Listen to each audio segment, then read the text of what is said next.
Today, I am reviewing the Polk Audio PSW10 10-inch powered subwoofer. If at any time you'd like to explore this product for yourself and grab it at a great price, be sure to check the links below the video. If you have been scouring the internet for a budget-friendly way to add some actual weight to your home theater setup, you've almost certainly stumbled across the Polk Audio PSW10. It is one of the most reviewed, most debated, and most purchased subwoofers in the history of entry-level home audio. I have been living with this unit in my secondary media room for the past few weeks, putting it through everything from late-night movie sessions to high-volume music listening, and I think it is time to have a very honest conversation about what this thing is, what it isn't, and whether it actually deserves a spot in your living room. You can check the links below the video if you want to see the current pricing or explore the specs for yourself, but stick around because the marketing materials don't tell the whole story. Let's start with the elephant in the room, which is the price point. This subwoofer is consistently one of the cheapest options you will find from a reputable brand. When you buy a sub at this price, you are not buying a room-shaking, foundation-cracking piece of equipment that is going to rattle your windows. If that is what you are looking for, you need to adjust your expectations and your budget significantly. What the PSW10 actually is a starter sub. It is designed to fill in the bottom end that your bookshelf speakers or smaller tower speakers are missing. When I first pulled it out of the box, I was struck by how compact it actually is. It has a fairly small footprint, which makes it easy to tuck into a corner or hide behind a piece of furniture, and it feels reasonably well built for the price. It is not going to win any awards for premium materials, but it does not feel like it is going to fall apart if you bump into it. Setting this thing up is refreshingly simple. Whether you are using a dedicated LFE output from your receiver or you are running speaker wire through the high-level inputs, you can have this running in about 5 minutes.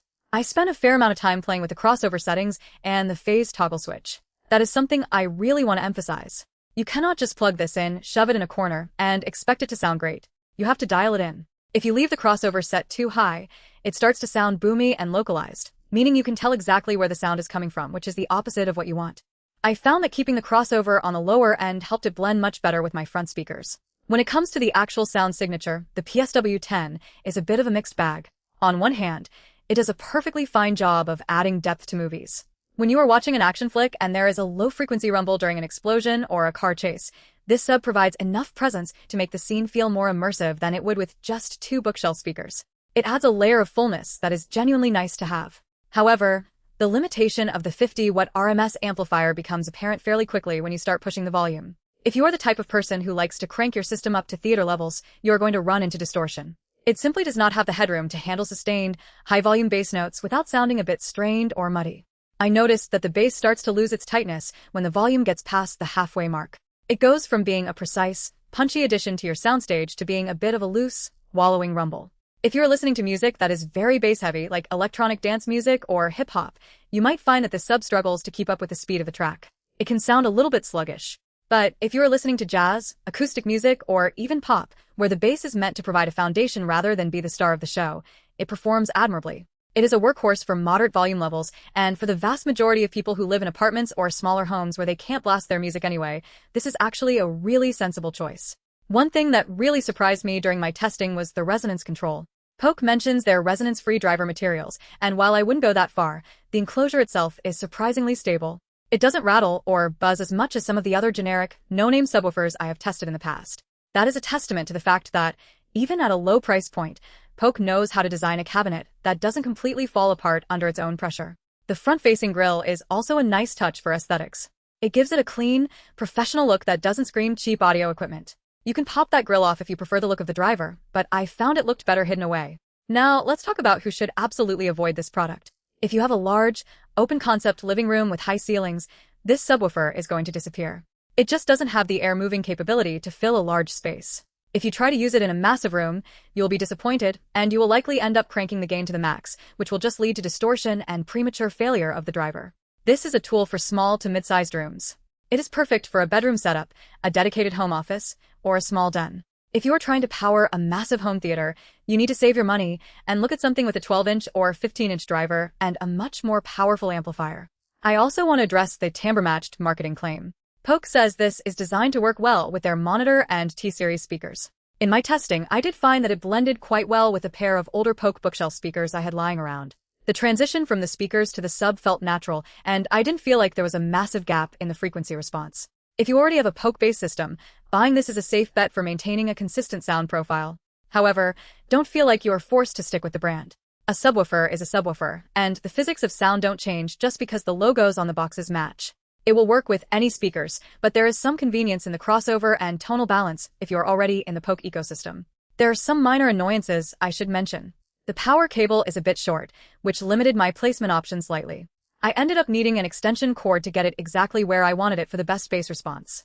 Also, the auto-on feature, which is supposed to wake the sub up when it detects a signal, can be a little bit finicky. Sometimes, if I was watching something at a very low volume, the sub would stay in standby mode because it didn't think there was enough of a signal to trigger it.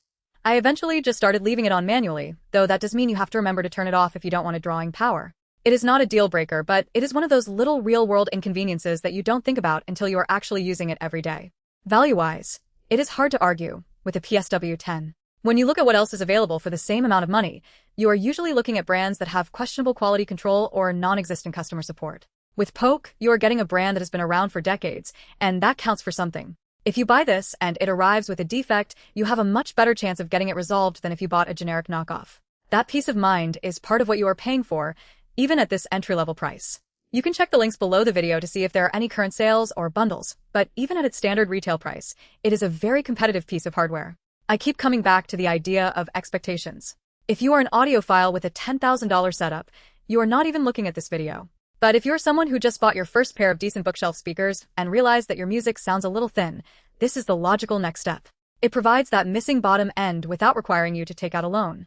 It is not going to change your life, but it will change your listening experience. It makes movies feel more like movies and music feel more like a performance. Just remember to spend the time to position it correctly. Do the sub crawl. Place the sub where you usually sit, play some bass-heavy music, crawl around the room until you find the spot where the bass sounds the best, and then put the sub there. It sounds ridiculous, but it works, and it will make this little Polk perform significantly better than if you just shove it in the first available corner. Ultimately, the Polk Audio PSW10 is a solid, honest product. It has clear limitations, and I have been very direct about them, because I don't want you to be disappointed. It is not a high-end subwoofer. It is not a massive room filler. It is a compact, affordable, and reliable way to add a bit of punch to your audio system. If you treat it as an entry-level component and don't expect it to perform like a $1,000 unit, you will likely be very happy with what it adds to your setup. If you are looking for a massive upgrade for a large room, keep saving your money for something bigger. But for the vast majority of users, especially those just getting into home theater, this is a perfectly acceptable place to start. It is simple, it is effective, and it gets the job done without any unnecessary frills or gimmicks. Use the links below the video to see the current pricing and decide if it fits your budget, but don't overthink it. It is a basic piece of gear that does exactly what it says on the box. Whether that is enough for you depends entirely on the size of your room and the volume level you prefer. For my needs, in a small space, it has been a consistent performer that has made my movie nights much more enjoyable. That is really all you can ask for at this price point.